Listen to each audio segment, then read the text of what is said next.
Voilà, rebonjour à tous. Donc, nous allons commencer le webinaire maintenant. Donc, merci à toutes et à tous pour votre présence à notre webinaire que nous organisons en collaboration avec Wallonie Entreprendre.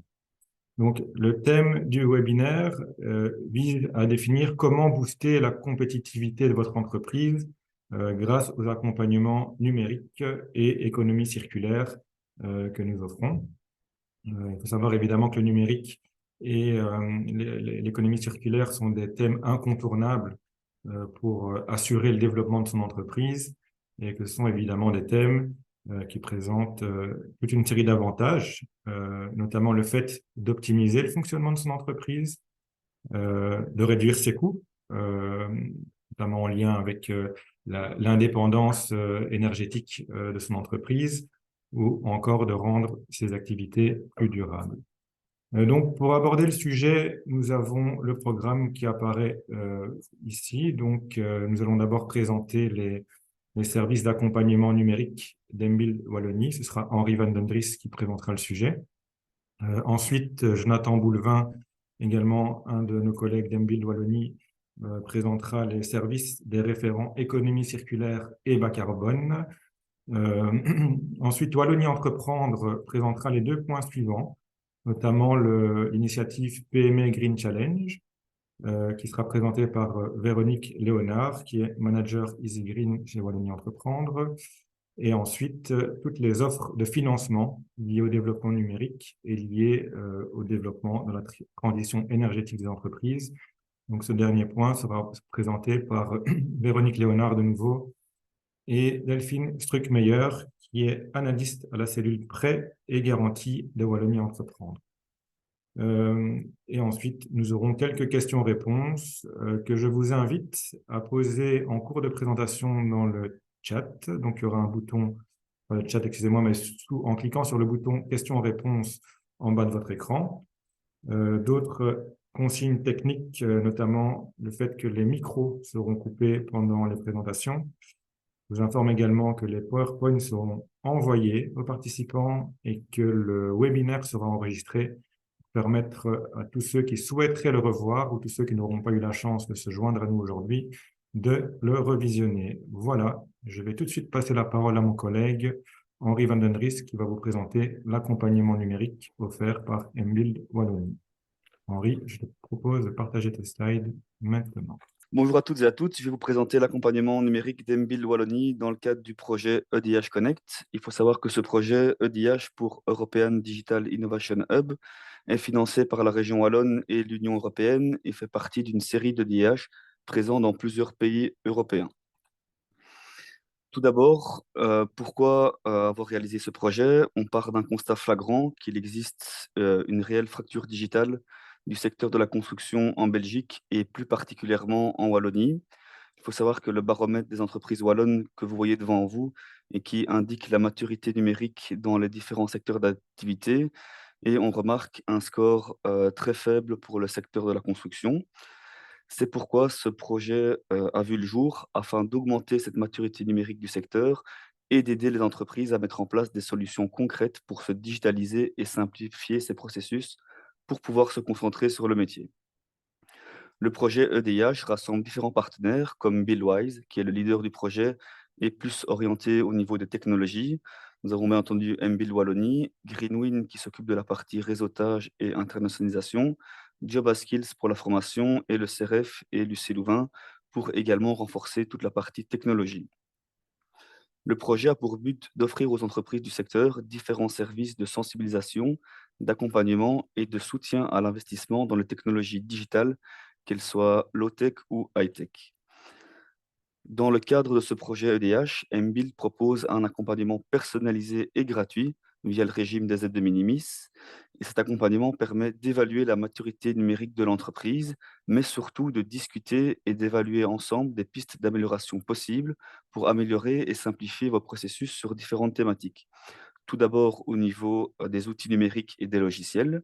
Il faut savoir qu'il existe une multitude de logiciels pour améliorer les processus organisationnels de l'entreprise, tant au niveau de la gestion de chantier, gestion du personnel, gestion financière, etc. Mais il n'est pas toujours facile pour une entreprise de faire un choix et de se lancer chez tel ou tel fournisseur, sachant qu'il en existe une multitude de solutions qui sont disponibles sur le marché. L'accompagnement permet donc de se faire conseiller en fonction des besoins spécifiques de l'entreprise.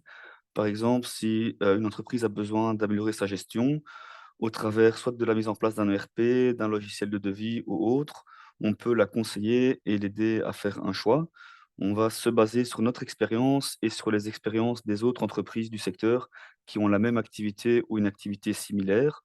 Il faut savoir que sur le terrain, lors des accompagnements, on collecte beaucoup de retours sur les différentes solutions existantes, qu'ils soient positifs ou négatifs, et on peut ensuite les utiliser pour aider d'autres entreprises.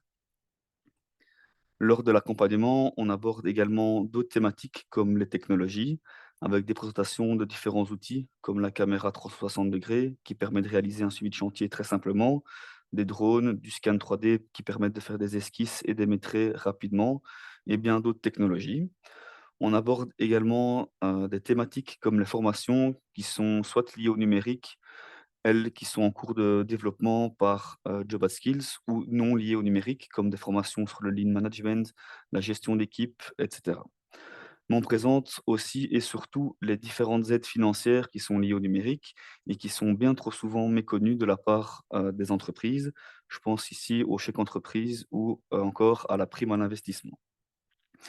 Comment un accompagnement se déroule? Tout d'abord via une prise de contact avec ma collègue Mélanie ou avec moi-même. On va fixer un rendez-vous avec l'entreprise directement dans ses bureaux et l'entretien dure environ 2 heures, le temps de discuter de toutes les thématiques. Mais à quoi peut répondre le DIH? Soit on peut partir directement d'une problématique, comment mesurer plus vite et plus précisément sur chantier, quels investissements vont être nécessaires pour atteindre une certaine rentabilité, ou encore quel logiciel pour réaliser des meilleurs devis. Mais on peut également partir de la technologie.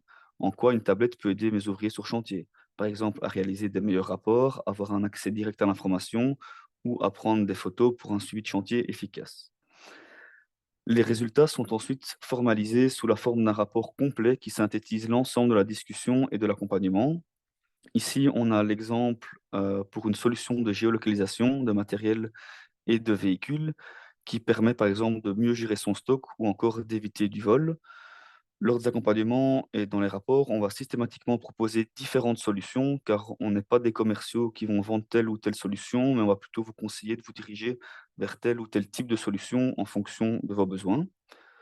On a ensuite ici un exemple pour une aide financière, à savoir le chèque entreprise sur la cybersécurité. Il faut savoir que c'est la cybersécurité, un sujet très important à l'heure actuelle et qu'on va systématiquement présenter lors de notre accompagnement. Car il faut savoir qu'il y a de plus en plus de cyberattaques et via des mécanismes de plus en plus intelligents. Donc, on sensibilise beaucoup sur ce sujet-là. Et en plus du chèque entreprise, on propose plusieurs solutions, plusieurs techniques pour renforcer cette cybersécurité. Comme dernier exemple, je tenais à vous montrer l'e-facturation qui, pour rappel, va devenir obligatoire pour tous les marchés publics d'ici 2024 et pour tous les marchés B2B d'ici janvier 2026. C'est quelque chose dont on parle systématiquement aussi, car il y a beaucoup d'entreprises qui sont concernées et qui ne savent pas qu'une telle obligation va être mise en place d'ici peu. Lors de l'accompagnement, on réalise également le DigiScore, qui est un outil développé par l'Agence du numérique, par l'ADN, et qui permet d'évaluer la maturité numérique de l'entreprise. Après avoir répondu à toute une série de questions, on va obtenir un score final qui permet de se positionner par rapport à la moyenne du secteur en fonction de différents critères comme la taille de l'entreprise, sa localisation, ses activités, etc.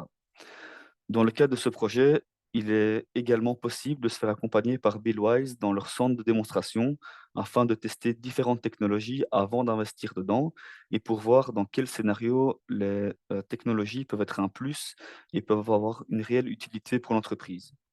Ils disposent également de 2 hubs mobiles, 2 camions pour venir directement sur chantier tester ces technologies. Pour plus d'informations sur le projet, je vous invite à scanner ce QR code ou à directement nous contacter. Je vous laisse mes coordonnées et merci à tous et à toutes pour votre écoute. Merci Henri. Effectivement, j'invite tout le monde à prendre note des coordonnées qu'on voit apparaître sur les slides si vous avez des questions plus précises et évidemment de les relayer dans les Q&R en dessous. Je relais maintenant tout de suite la parole à mon collègue Jonathan Boulevin référent bas carbone, qui va vous présenter donc les services d'accompagnement des référents économie circulaire et bas carbone. Voilà, Jonathan, je t'en prie. Merci Salim. C'est bon pour l'image et le son? C'est parfait cette fois, me Super, concernant. super. Merci avant. Alors, économie circulaire, vous en avez entendu parler, là je n'ai aucun doute. Vous entendez peut-être moins souvent parler de comment la mettre en œuvre au sein de votre entreprise. Est-ce que c'est vraiment nécessaire? Qu'est-ce que ça peut apporter? Et surtout, pourquoi s'imposer de nouvelles contraintes si on n'en ressent pas vraiment le besoin? Donc, en quelques minutes ici, je vais vraiment tenter de vous expliquer pourquoi c'est absolument nécessaire et comment vous pouvez tout simplement bénéficier de notre soutien à travers du service des référents bas carbone pour vous mettre en route sur une bonne trajectoire.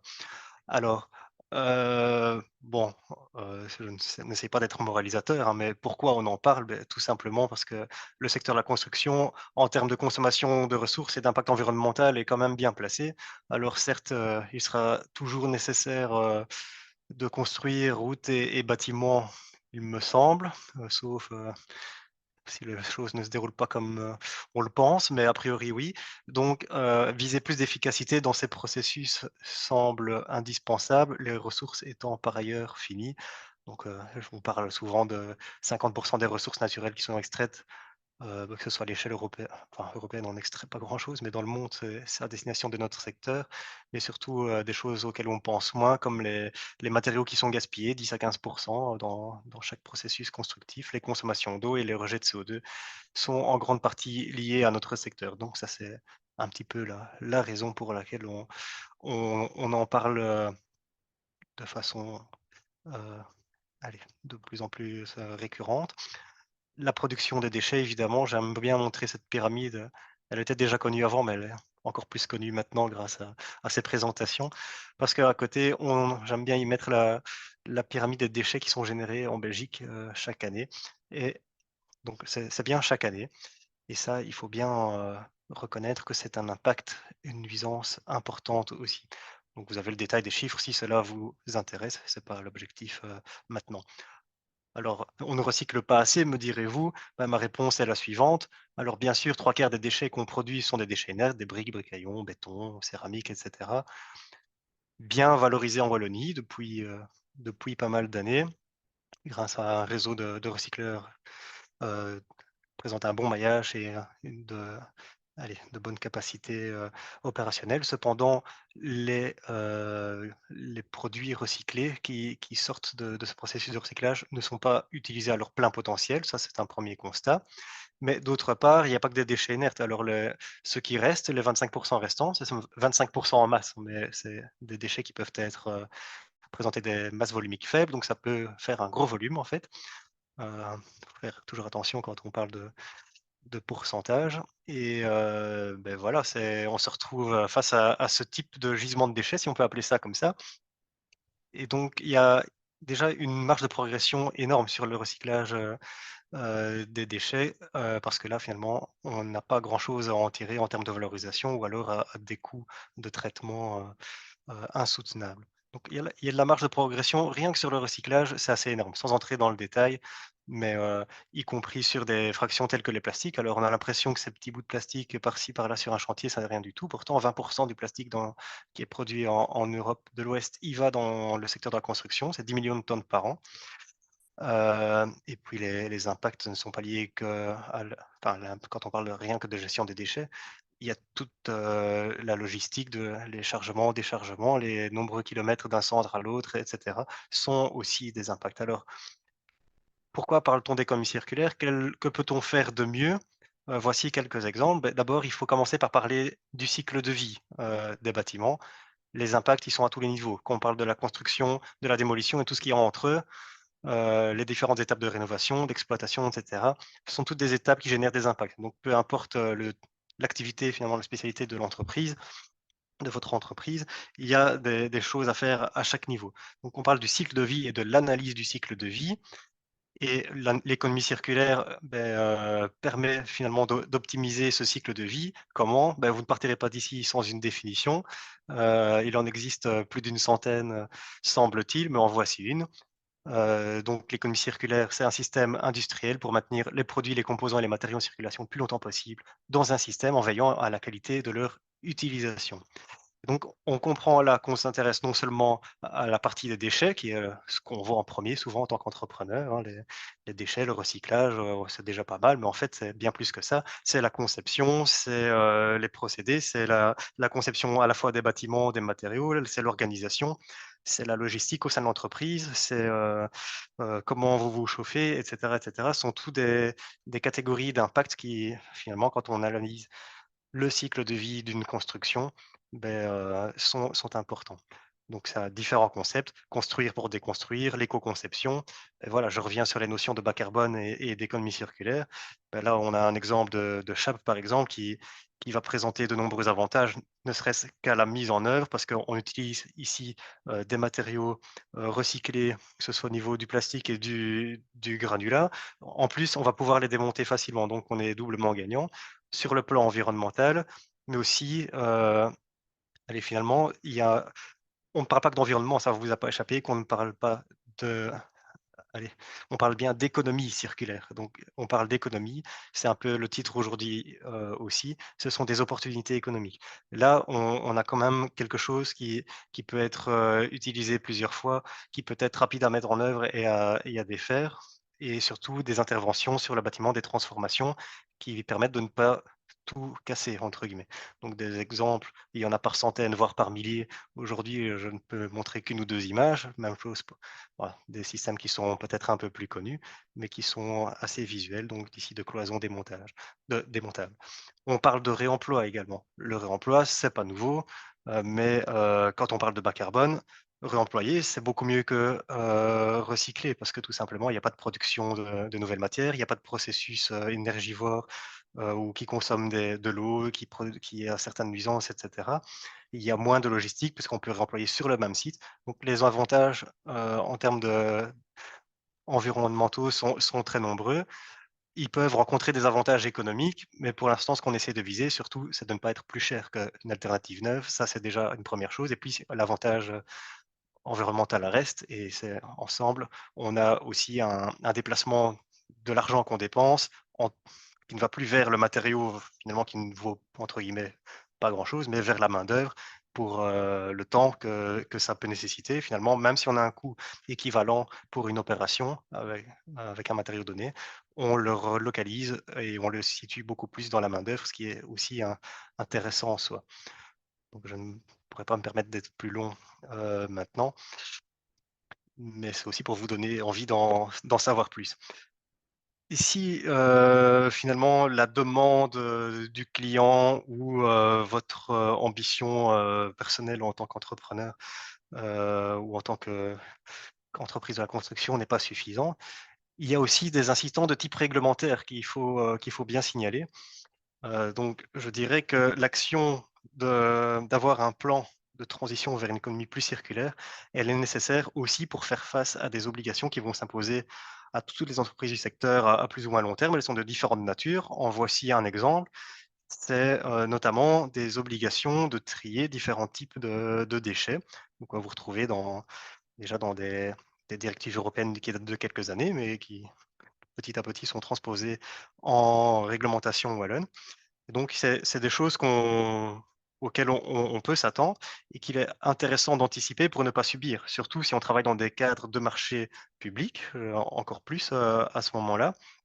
Eh bien, le jour du changement, il ne faudra pas, commencer à se poser des questions. D'où, l'intérêt de commencer à évaluer où on se situe, comment on peut intégrer ces différentes obligations, voire contraintes, et surtout se différencier et en tirer l'avantage concurrentiel finalement en étant prêt ou en les précédant finalement, parce que les obligations en soi ne sont pas extrêmement compliquées, voire pas trop contraignantes, mais c'est sûr que si on n'en tient pas compte, ça peut s'imposer du jour au lendemain, et là ça devient une charge beaucoup plus importante.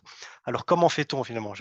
n'a pas beaucoup de temps, donc c'est maintenant où il faut le dire. Comment fait-on? Bon, en économie circulaire, on peut définir ça de toutes les manières qu'on veut, mais de manière pratique, si on prend les grands axes qui sont définis par le SPOE, on va parler de conception et production, de modèle économique, de logistique et de symbiose industrielle. Symbiose industrielle, la fameuse formule, le déchet de l'un devient le produit de l'autre, ça donne un petit peu l'idée, c'est-à-dire d'avoir des collaborations qui permettent d'être plus efficaces ensemble. C'est énormément de concepts qui se cachent là derrière. J'ai vaguement parlé du réemploi, de la conception, de l'économie de partage et des choix de matériaux ici. C'est encore beaucoup, beaucoup plus grand que ça. Donc, on va parler au cours. Allez, je vais pas sauter, j'avais fait un ordre logique, on va le garder. Donc, c'est beaucoup de concepts, c'est beaucoup d'outils, de choses dont il faut tenir compte, beaucoup d'impacts potentiels pour l'entreprise qui peuvent être plus ou moins subis, et c'est notre objectif que ce soit pas le cas. Donc, comment s'y retrouver? Eh bien, voilà le service qu'on propose, le service de référent bas carbone, soutenu par Wallonie Entreprendre, vous l'aurez compris. Eh bien, c'est un service au cours duquel on propose un diagnostic de l'entreprise. Un diagnostic, ça veut dire quoi? Il n'y a pas de prérequis, c'est une discussion, généralement au siège de l'entreprise, c'est ce qui est le plus intéressant, voire sur un chantier. Certainement pas dans le bureau, là, il y a absolument, il y a beaucoup moins d'intérêt. Et donc, vous aurez compris qu'on parlera de gestion des déchets, c'est une partie importante, mais on va aussi parler de la gestion de l'énergie, des bâtiments, des processus, de comment la logistique enfin, des aspects logistiques, des méthodes d'approvisionnement, des types d'approvisionnement, de différentes petites améliorations qu'on peut apporter. Et donc, on va en sortir de ce diagnostic, qui est un rendez-vous qui va durer environ 2 heures.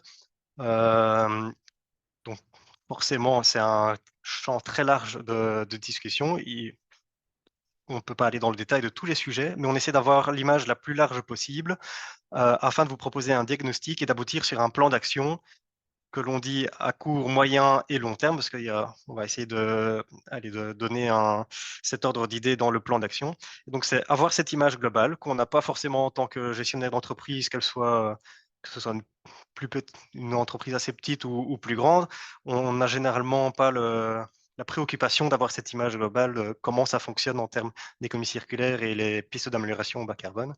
Et on n'a pas non plus conscience des conséquences que ça peut avoir finalement de rester passif face à tout ce qui se passe dans le monde. C'est un peu, allez, celui qui n'a jamais entendu parler de la voiture électrique, du jour au lendemain, il va peut-être se rendre compte qu'il n'aura plus le choix, mais avec une échelle d'impact beaucoup plus important au niveau de l'entreprise, c'est un peu le même ordre d'idée. Donc, ce plan d'action que l'on met au point en tant que référent grâce aux différentes connaissances et expériences qu'on a dans le secteur de l'économie circulaire, eh bien, on va l'accompagner également de pistes de financement, le cas échéant. Quel chèque entreprise serait approprié? Quel financement? On va en parler juste après, et je vais arrêter de parler parce que c'est une partie très importante également. Donc, quels outils financiers peut-on joindre éventuellement avec ça? Mais c'est pas tout le temps nécessaire. Les actions peuvent être facilement implémentables sans que cela requiert de grandes dépenses, mais on peut avoir des améliorations. Donc, je répète, il n'y a pas de prérequis. C'est un rendez-vous qui dure 2 heures avec moi-même ou mon collègue Jérôme Canilly. Et puis, vous avez à disposition ce diagnostic quelques semaines plus tard. Et ça peut aboutir, le plan d'action, ben, l'idée, c'est de le mettre en œuvre.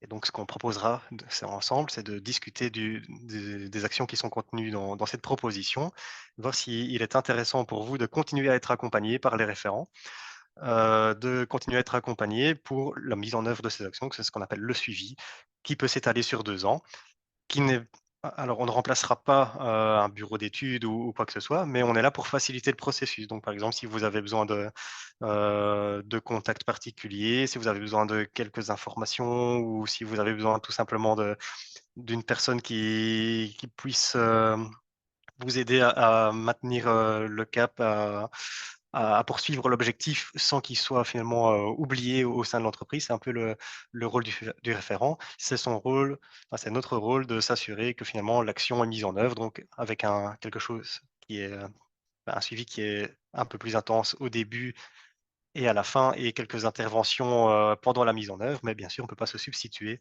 totalement pour la réalisation des actions. Donc là, vous aviez quelques champs, enfin, une aperçu du champ de questions qu'on est amené à vous poser au cours d'un entretien de diagnostic.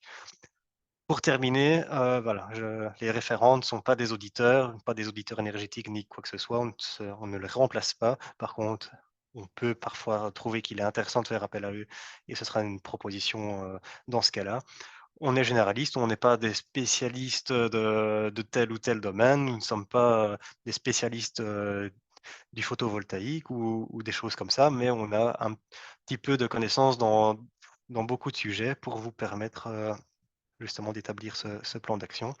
Et puis si c'est nécessaire, beh, le rôle, c'est justement de voir quel prestataire, ou quel, plus grand spécialiste et dans quel sujet vous serez utile et pourquoi. Parce que l'objectif, c'est pas, par exemple, c'est pas d'avoir une action pour le dire de faire une action, mais c'est vraiment d'avoir des objectifs de réduction carbone. Mais nous ne réalisons pas non plus un bilan carbone, ça c'est encore un autre sujet. Si vous voulez en connaître si vous creusez cette question-là, vous pouvez toujours nous appeler pour qu'on vous donne davantage d'explications sur pourquoi ce n'est pas un bilan carbone. Et c'est comme pour l'accompagnement précédent, c'est gratuit, mais ça entre dans le cas des aides de minimis. Donc, ça veut dire une déclaration qui signifie que vous n'avez pas reçu plus de 200 000 € d'aide d'État sur les 3 derniers exercices. Et c'est à destination des PME, donc au sens européen et consolidé. Donc, on doit avoir cette évaluation d'éligibilité. Ce n'est pas un contrôle, mais c'est simplement pour vous aider à vérifier que vous entrez dans les conditions. Une adresse, des coordonnées, ça vous pourrez les regarder à votre aise. Voilà. Merci. Merci Jonathan. Donc vraiment, j'insiste sur le fait de vous rappeler que nos collègues, tant Jonathan, Jérôme que Henri qui a présenté précédemment, sont à disposition pour vous accompagner dans ces différentes démarches de numérisation et de transition énergétique de l'entreprise.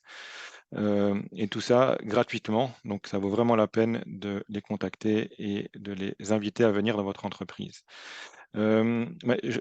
Jonathan, tu avais amorcé parfaitement la transition avec le sujet suivant, donc c'est les offres de financement. Donc, ces différents sujets impliquent de réaliser des investissements dans certains cas, et donc voilà pourquoi on est aujourd'hui aussi en compagnie de Wallonie Entreprendre. Donc, je vais laisser tout de suite la parole à Véronique Léonard concernant justement une initiative spécifique qui est le PME Green Challenge. Et ensuite, Véronique, mais aussi Delphine, je vous propose d'enchaîner directement sur les différentes offres de financement. Voilà, merci beaucoup. Ok, bonjour à tous. Tout d'abord, merci à Mbuild pour l'opportunité et l'organisation qui a été donnée de partager les différents outils que nous avons à votre disposition. Alors, avant de rentrer vraiment dans le vif du sujet, juste un petit mot pour expliquer qui est Wallonie Entreprendre. Donc, depuis le 1er janvier de cette année, Wallonie Entreprendre résulte de la fusion de la SOALFIN, de la SOGEPA et de la SRIW. Donc, nous sommes tous réunis. C'est un outil économique et financier unique en Wallonie.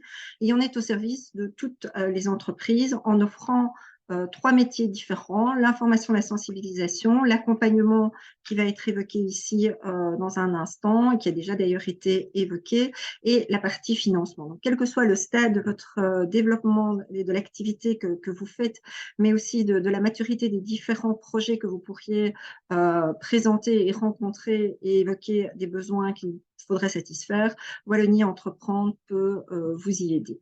Donc, on est structuré aujourd'hui en 13 business units. Alors, le but, ça ne va pas être de les détailler, juste de vous montrer les différents métiers que l'on fait, les différentes thématiques que l'on aborde. Et pour faire très simple, tout ce qu'avant la SRIW, la SOGEPA et la SOALFIN offraient reste toujours d'actualité. On a peut-être restructuré cette offre et comblé là où il y avait des lacunes. Donc, comme on vous l'a dit, une des initiatives que Wallonie Entreprendre propose en matière de durabilité notamment, c'est le PME Green Challenge. Donc, aujourd'hui, les 2 présentations précédentes vous ont parlé d'accompagnement individuel qui était possible. Le PME Green Challenge, c'est un accompagnement collectif qui s'adresse à toute entreprise qui a envie de mettre un plan d'action en avant, qui ne sait peut-être pas par où commencer, qui a des idées, qui ne sait pas comment les concrétiser, sur toute une série de thématiques. Alors, ça commence par un diagnostic bas carbone qui a été présenté par M. Boulevin justement et précédemment.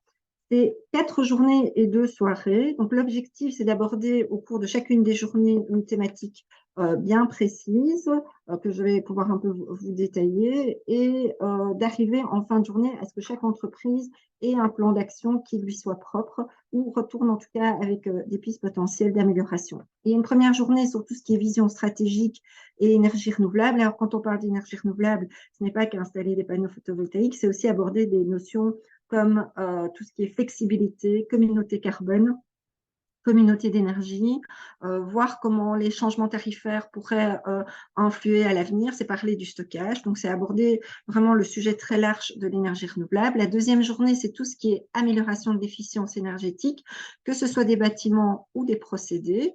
On a une troisième journée qui aborde davantage l'empreinte carbone de la mobilité, de la logistique et de l'eau. Et quand on parle de l'eau, forcément, c'est une ressource qu'il faut préserver, mais c'est aussi bien l'utilisation rationnelle de l'eau que par rapport au traitement des eaux usées, qu'est-ce que l'on peut faire avec tout ce que l'on a là, comment la valoriser mieux, comment traiter mieux. Et une quatrième journée qui parle plutôt d'économie circulaire, de financement, puisqu'on atterrit sur toute une série de plans d'action, de mesures. Alors, toutes ne sont pas nécessairement mobilisatrices de gros moyens d'investissement, mais en tout cas, si c'est nécessaire, il y a des solutions qui existent, qu'on vous explique. Et aussi, comment peut-on communiquer sur une démarche que l'on est. Alors, l'objectif, ce n'est pas de faire du one-shot au cours de ces 4 journées, c'est vraiment d'assurer aussi la création d'une communauté PME Green Challenge, d'assurer le suivi de ces plans d'action et de revenir régulièrement vers les entreprises pour voir où elles en sont par rapport aux projets qui ont été identifiés, si on peut les aider et si on peut encore permettre d'accélérer et booster cette transition. Donc, ça réunit une grappe de 12 à 14 entreprises participantes, 4 journées de soirée qui vont commencer au début du mois de mars. Et je vous en parle aujourd'hui parce que l'appel à candidature est ouvert et est lancé et valable jusqu'au 1er décembre 2023. Donc, chacune des journées est organisée autour d'experts sur la thématique qui vont challenger les différentes entreprises en atelier et de manière individuelle. Il y a des témoignages d'entreprises inspirantes, des solutions techniques qui sont présentées, des prescripteurs de solutions aussi qui viennent montrer les avantages, non pas spécialement de leur solution, mais de la solution technique évoquée. Et forcément aussi tout ce qui est réseautage, partage entre pairs. Comme je vous l'ai dit, c'est vraiment informer, établir un plan d'action qui soit propre à chaque entreprise. Et au niveau des critères, ça regroupe des PME wallonnes qui ont au moins plus de 10 ETP, plus de 3 ans d'existence, et donc qui ont un process de type industriel. Quand on veut dire ça, c'est que l'on vise des sociétés qui ne sont pas de services exclusifs. Et donc, comme je disais, les candidatures peuvent être entrées jusqu'au 1er décembre. Et pour toute question, information ou complément d'information par rapport aux thématiques ou à la cible des entreprises, il y a une adresse mail et il ne faut pas hésiter à nous contacter. Voilà, là, ok. Super, merci. Lorsqu'une entreprise interroge sa banque pour le financement d'un projet, il se peut que la banque soit prête à intervenir, mais à ne pas assumer l'entièreté du risque. Wallonie Entreprend, prêt et garantie peut faciliter l'accès au crédit bancaire en complétant utilement l'offre bancaire par des garanties et ou des financements. Donc, afin de pouvoir solliciter nos solutions, quelques critères.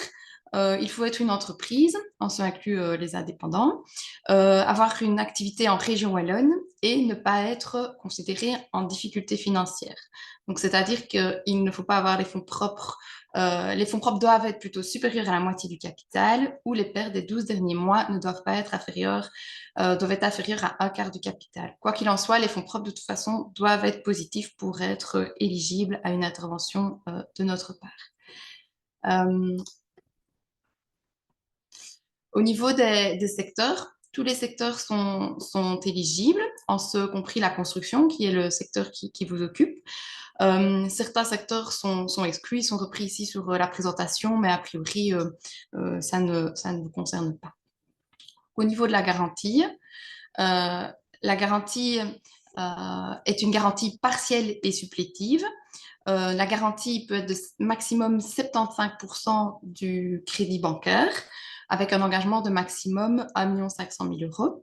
Le crédit bancaire peut être un crédit amortissable ou une ligne court terme et le crédit bancaire peut financer tout type d'investissement, que ce soit des investissements mobiliers, immobiliers, de l'équipement professionnel et soit inclus ce qui nous occupe aujourd'hui, les investissements liés à la transformation numérique de votre entreprise.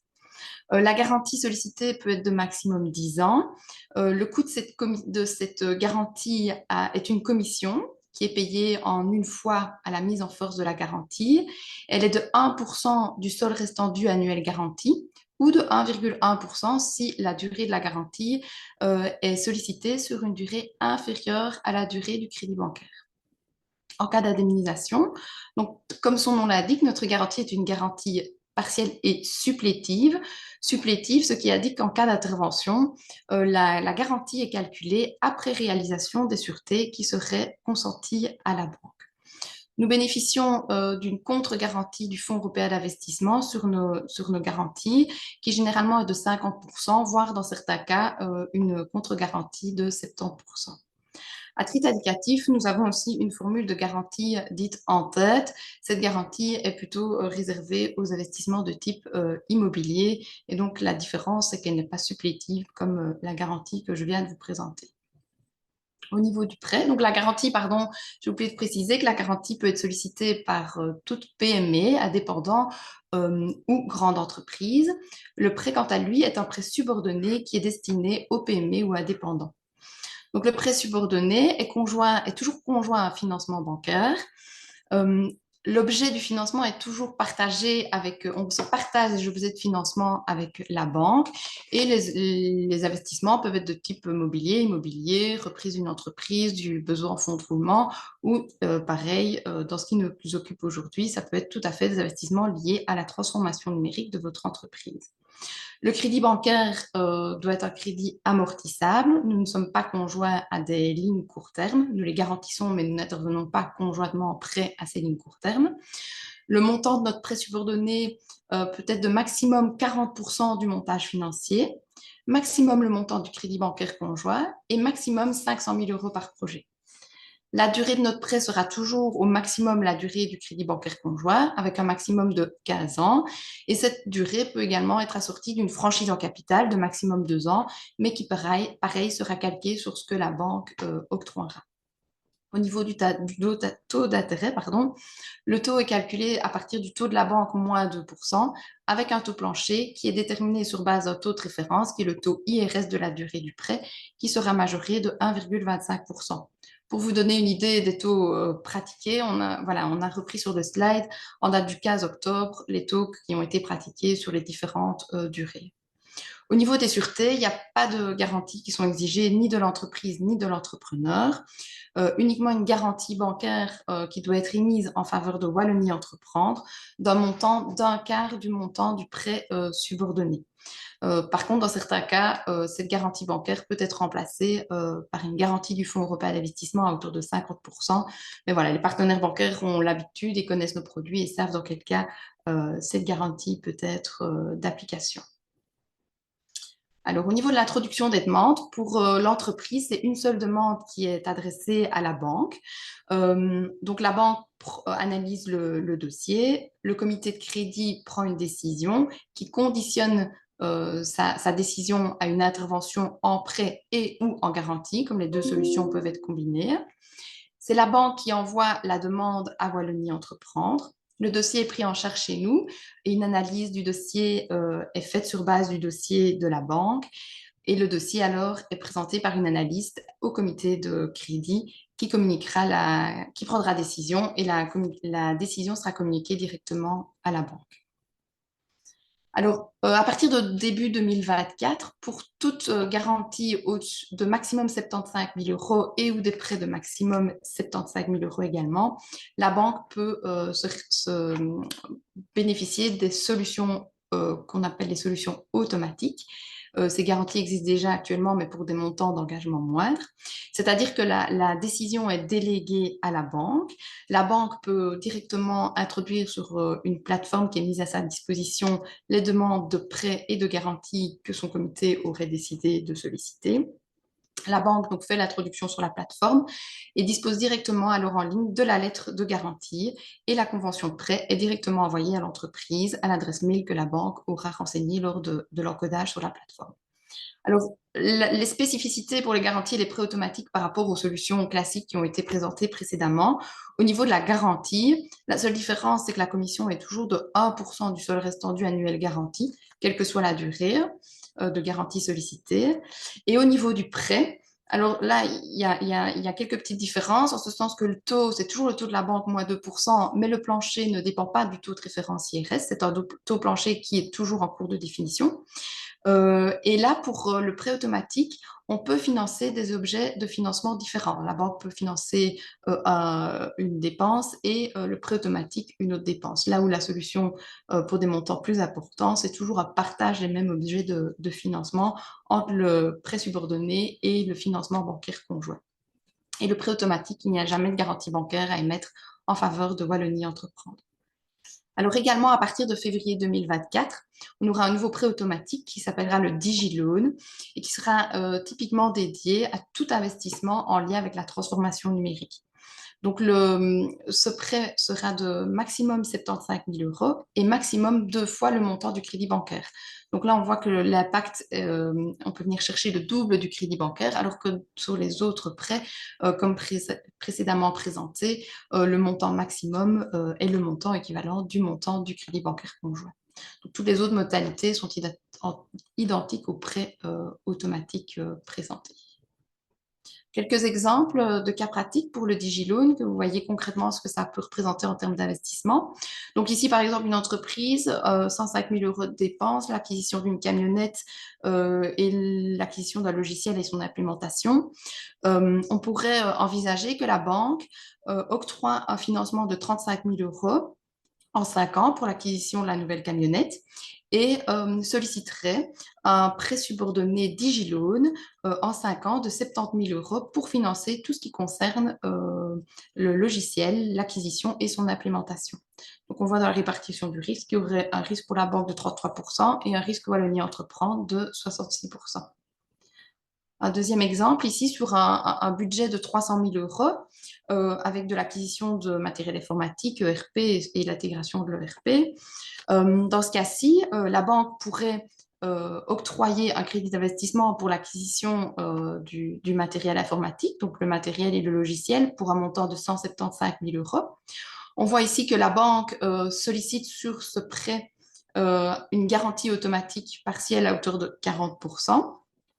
Et pour le solde du bouclage financier de ce projet, la société injecte un effort propre de 50 000 € et Wallonie Entreprendre alors un DigiLoan de 75 000 € en 5 ans. Et donc la somme de l'effort propre et du DigiLoan viendrait financer l'intégration de l'ERP. Donc on voit ici de nouveau la répartition du risque sur cet exemple, un risque pour la banque de 35% et un risque Wallonie Entreprendre de 48%. Alors voici, ici, vous avez les coordonnées de toutes les personnes de l'équipe. Donc, vous avez l'équipe de direction et puis toutes les analystes qui travaillent aussi bien sur les solutions automatiques et non automatiques qui vous ont été présentées. Donc, voilà, ma collègue Delphine vient de présenter tout ce qui est financement d'une manière générale, ainsi que le produit spécifique qui verra naissance l'année prochaine pour tout ce qui est transformation numérique. Ici, je vais d'abord davantage aborder tout ce qui est financement pour la transition énergétique et circulaire des entreprises, et ce, quelle que soit la taille des entreprises. Donc, vous allez voir qu'en fonction des produits, les conditions d'accès changent parfois un petit peu, et c'est ce qu'on va essayer de vous présenter rapidement. Donc, les interventions en matière de transition bas carbone se présentent sous forme de prêts. notamment du prêt subordonné que je vais avoir l'occasion de détailler davantage, mais ça peut aussi aller sur des participations en capital quand le montant des investissements est beaucoup plus important. Donc, on a vraiment deux formules qui sont disponibles pour toutes les entreprises. Il y a la formule de prêt standard avec le produit Easy Green, où là, on finance des projets jusqu'à 1 million d'euros. Et puis, un produit dit plus sur mesure, où là, un conseiller financier vient vraiment voir au cas par cas la meilleure solution pour boucler le bouclage financier qu'un projet bas carbone peut nécessiter. On essaye d'avoir une durée qui soit adaptée au type de projet financé. Et comme déjà évoqué aussi, il y a la possibilité de franchise, donc le fait que la société rembourse uniquement les intérêts, par exemple, la première année et commence après à rembourser le capital, quand l'investissement commence aussi, lui, à générer des économies sur les factures énergétiques. Voilà. Je ne sais pas changer. Voilà. Donc, au niveau d'Easy Green est là pour financer tout ce qui va permettre de réduire l'empreinte carbone des entreprises, donc quelle que soit la taille des entreprises, de l'indépendant complémentaire jusqu'à la grande entreprise.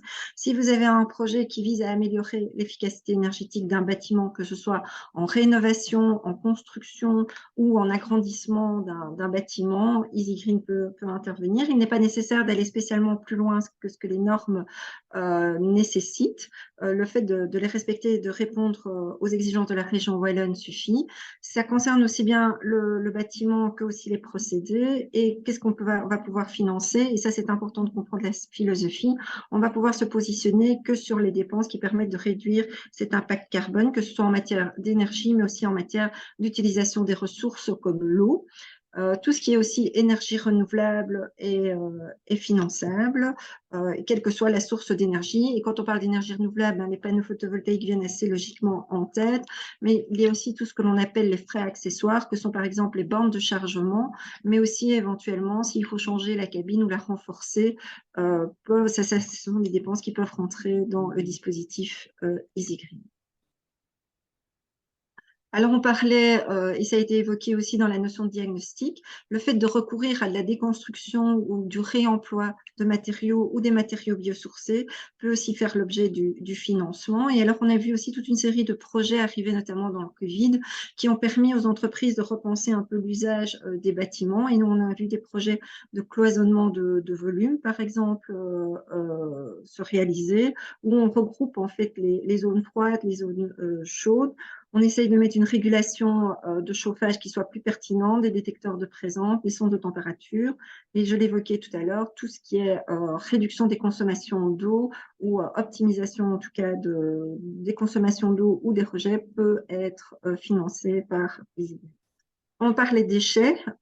Déchets, effectivement, il y a les déchets qui sont générés par l'activité elle-même, mais il y a les déchets que l'on a et que l'on peut générer en amenant une marchandise ou un produit chez un client. Donc, tout ce qui va permettre de rentrer dans une démarche plus circulaire et de réduire l'impact carbone qu'une entreprise a, va pouvoir aussi rentrer dans ce qui est financement. On a évoqué plusieurs pistes tout à l'heure, le recyclage, la réduction même des déchets, tout ce qui est mutualisation des installations peut aussi rentrer en ligne de compte. Et on n'y pense pas souvent, mais le bon entretien des installations permet aussi de prolonger la durée de vie et d'améliorer le niveau des consommations énergétiques d'une installation. Je pense notamment aux chaudières. Donc, c'est vraiment important. Et donc, des contrats de maintenance peuvent rentrer selon certaines conditions dans ce qui est éligible. On insiste, et d'où l'intérêt aussi de l'accompagnement, de profiter de certains investissements pour avoir une réflexion plus globale et voir si le dimensionnement des installations est adapté. L'exemple ici est pris sur des installations de froid, mais sur le chauffage, c'est aussi la même chose. Essayer d'anticiper le fait que peut-être une chaudière à mazout va tomber en panne pour voir s'il n'y a pas moyen de ne pas remplacer dans l'urgence une installation particulièrement émissive en CO2 par des solutions technologiques plus durables, plus efficaces et qui demandent peut-être un peu plus d'investissement au moment de l'installation, mais qui en termes de consommation sur la durée de vie vont être nettement plus performantes. Et puis il y a toute la notion du transport aussi bien des personnes et des marchandises qui rentrent en ligne de compte. Alors le financement Easy Green, c'est un prêt qui peut prendre différentes formes, mais qui aujourd'hui est exclusivement subordonné. Ça veut dire qu'on ne demande pas de garantie, il n'y a donc pas de mandat, pas d'hypothèque, il n'y a pas de frais de dossier, pas de commission de réservation. Forcément, ça peut être combiné avec les différentes solutions qui viennent de vous être présentées et d'autres solutions aussi. On peut aller jusqu'à 100% du montant du financement pour autant que l'on soit uniquement sur des dépenses qui permettent de réduire l'empreinte carbone. Le dossier peut être soit introduit directement par l'entreprise, par peut-être un prescripteur, prenons l'exemple de solutions d'énergie renouvelable, ou par la banque quand la banque préfère ne pas mobiliser de garantie ou majorer son intervention dans un dossier. Et vous avez le lien pour avoir toute la fiche signalétique et comment procéder à une introduction de demande de financement. La solution, la deuxième qui est évoquée, c'est la solution sur mesure. Alors, le principe en soi sur le positionnement reste le même qu'EasyGreen. Donc, on ne se positionne et on ne finance que des projets qui permettent de réduire l'empreinte carbone de l'entreprise. Là, par contre, la forme de l'intervention est beaucoup plus diversifiée. Ça va de la participation en capital aux prêts subordonnés, mais en passant par des prêts convertibles, des prêts garantis. On peut aussi éventuellement créer un véhicule uniquement pour intervenir, par exemple, en tiers investisseur et dédié à un projet bien spécifique. Là, on commence à 1 million d'euros et cela va jusqu'à 10 millions d'euros. Et la différence principale, c'est qu'au lieu de pouvoir intervenir jusqu'à 100% du montant, c'est 50% du montant de l'investissement qui peut être couvert par cette solution sur mesure. Ouais. Et merci à tous pour votre attention. Désolée pour tous les petits soucis techniques qu'il y a eu. Mais en tout cas, si vous avez une question, quelle qu'elle soit, n'hésitez pas à prendre contact. Les différentes équipes prendront connaissance et relayeront votre demande pour lui donner bonne suite. Merci. Merci à tous. Et en dépit des quelques petits problèmes techniques dont on s'excuse évidemment, j'invite quand même Anaïs à relancer le sondage parce que on a noté quand même un intérêt et quelques entreprises qui ont déjà manifesté un intérêt pour des accompagnements. Donc ceux qui ne l'ont pas encore fait, n'hésitez pas à le faire. Et donc maintenant, on passe à une séance de questions-réponses. Et donc, moi j'avais une question hein, concernant les derniers mécanismes de financement qui ont été présentés. Je pense que ce serait utile peut-être de clarifier ou de rappeler la notion de cofinancement pour qu'on comprenne bien et peut-être de nous rappeler qu'est-ce qui peut être financé, si je retiens bien, à 50%, à 100%. Donc si c'est 100%, ça veut dire que j'entends par là qu'on ne doit pas passer par la banque, mais qu'on aurait directement via Wallonie Entreprendre 100% du montant qu'on voudrait emprunter. Et surtout, merci d'avoir déjà présenté le projet qui est en cours de développement, le DigiLoan. Et là, si j'ai bien noté, donc on peut emprunter plus, on peut emprunter maximum 2 fois le crédit bancaire. Donc voilà, si vous pouviez reclarifier ces notions de cofinancement et de pourcentage d'intervention dans le crédit bancaire pour plus de clarté. Tu commences, vas-y, je t'en prie. Oui. D'abord, pour parler du DigiLoan, qui est le dernier point qui a été abordé. Donc, effectivement, on peut intervenir jusqu'au double du montant du crédit bancaire avec un plafond de 75 000 euros. Donc, ça, il y a quand même un plafond sur ce prêt qui sera donc disponible en principe à partir de février 2024. C'est ça, oui. Sinon, par rapport au cofinancement, donc au niveau de la cellule prêt et garantie, effectivement, nous, on intervient toujours conjointement à du financement bancaire. Donc, il y a toujours un financement de la banque auquel notre financement est conjoint et dont les caractéristiques vont se calquer sur ce que la banque pratique en termes de durée, pour déterminer le taux, c'est un repère aussi. Et le montant, donc comme expliqué précédemment, c'était maximum 40% du montage financier global, maximum le montant du financement bancaire et maximum 500 000 euros. Donc ça, c'est pour ce qui concerne prêt garanti, toujours lié à une intervention de la banque. Pour la suite, je laisse la parole à Véronique qui va prendre le relais. Voilà. C'est vraiment il faut retenir par rapport au sujet, donc à la thématique, c'est tout ce qui est transition bas carbone jusqu'à 1 million d'euros où on peut être en financement direct et seul, donc aller jusqu'à 100% du montant du financement. Au-delà d'1 million d'euros, toujours pour les projets en transition bas carbone, là on est conjoint à une autre source de financement, que ce soit un crédit bancaire ou des fonds propres. Et notre intervention est de maximum 50% avec un plancher à 1 million d'euros et un plafond à 10 millions d'euros. Ok, parfait. N'hésitez pas à nous relayer les informations dès que le DigiLoan est également sorti. On relaiera évidemment aux entreprises de notre secteur. Peut-être maintenant pour revenir sur le début du webinaire, donc Henri, si tu es toujours parmi nous. Oui. Donc effectivement, tu avais introduit ta présentation en expliquant que donc le secteur a un degré de numérisation relativement faible. Là, c'est une question peut-être plus globale.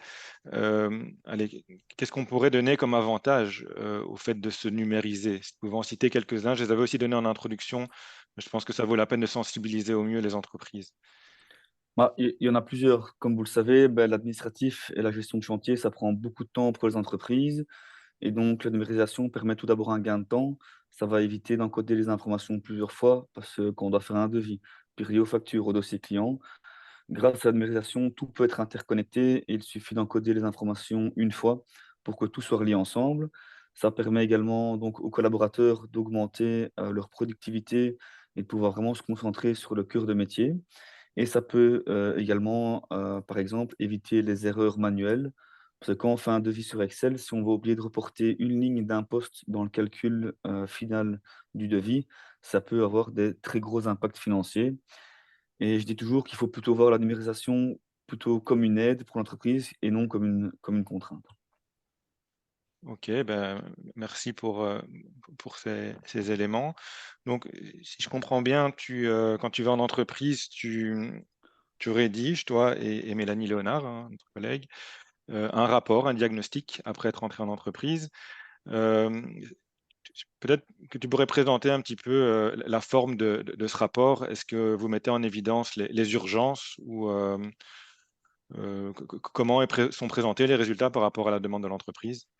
Tout à fait. On identifie tout d'abord avec l'entreprise ces éléments prioritaires, qu'ils soient court terme, moyen terme ou long terme.